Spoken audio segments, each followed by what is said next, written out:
Back my YouTube channel sociology life study.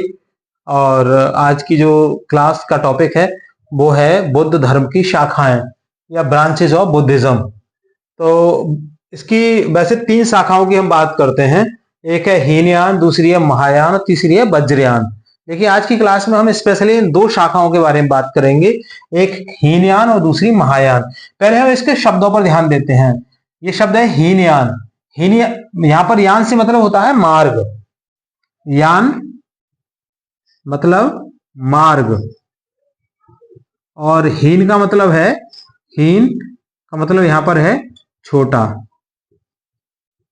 अर्थात बौद्ध धर्म का छोटा मार्ग हीनयान कहलाया।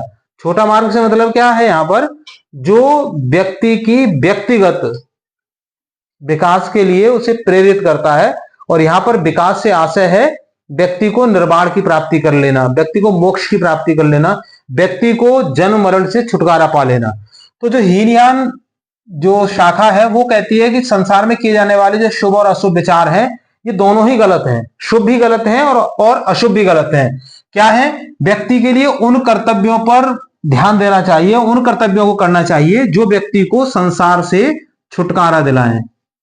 बिल्कुल ध्यान से समझ लीजिए, बौद्ध धर्म का जो हीनयान शाखा है वो शुभ और अशुभ सभी विचारों को नकारती है, और वो उन कर्तव्यों को करने के लिए प्रेरित करती है कि जो कर्तव्य संसार से व्यक्ति को छुटकारा दिलाने में सहयोग करें। अब बात करते हैं महायान की। तो महायान जो इसकी शाखा है उसकी उत्पत्ति हुई बुद्ध के उपदेशों के 500 वर्ष के बाद, आफ्टर 500 ईयर्स। बौद्ध भिक्षु थे दार्शनिक नागार्जुन ने इस शाखा का प्रादुर्भाव किया, महायान। महायान का मतलब बड़ा मार्ग, यान का मतलब मार्ग, कैसा, बड़ा। बड़े से मतलब कि जो व्यक्ति अपने साथ साथ संसार के कल्याण की भी बात करे, संसार के कल्याण के बारे में बात करें, तो इसका मतलब जिससे निर्वाण की प्राप्ति की जा सके, अर्थात व्यक्ति को जन्म मरण के चक्कर से छुटकारा दिलाया जा सके। वो मार्ग कौन सा है, बौद्ध धर्म का महायान मार्ग। वो कहते हैं कि कैसे प्राप्त किया जा सकता है, निर्वाण की प्राप्ति कैसे की जा सकती है। तो उन्होंने शुभ कार्यों के लिए एक शब्द दिया जिसको कहते हैं वो पारमिता। पारमिता का मतलब शुभ कार्य, व्यक्ति के द्वारा किए जाने वाले शुभ कार्य, पारमिता।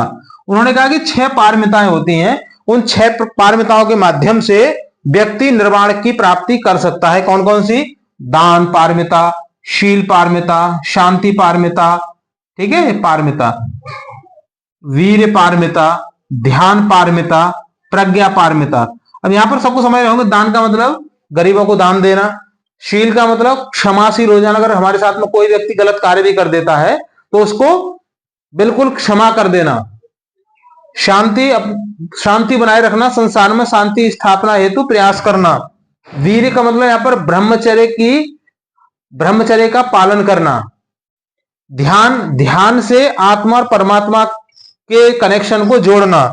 और प्रज्ञा का यहां पर मतलब है कि ज्ञान की पूर्णता या पारलौकिक ज्ञान की पूर्णता, अर्थात व्यक्ति जब उस पारलौकिक ज्ञान को प्राप्त कर लेता है जो इस संसार से परे है, इस जीवन से परे है, उसको कहा गया प्रज्ञा पारमिता। सो आई थिंक ये समझ में आ गया होगा इस शाखाओं के बारे में। तो अगर आपका कोई भी क्वेरी है इससे संबंधित तो आप मुझे कमेंट बॉक्स में लिख के बता सकते हैं। जुड़ने के लिए थैंक यू। चैनल पर नए हैं तो उसको सब्सक्राइब जरूर कर लीजिए। वीडियो पसंद आए तो लाइक शेयर कीजिएगा। मिलते हैं अगली क्लास में। थैंक यू, जय हिंद।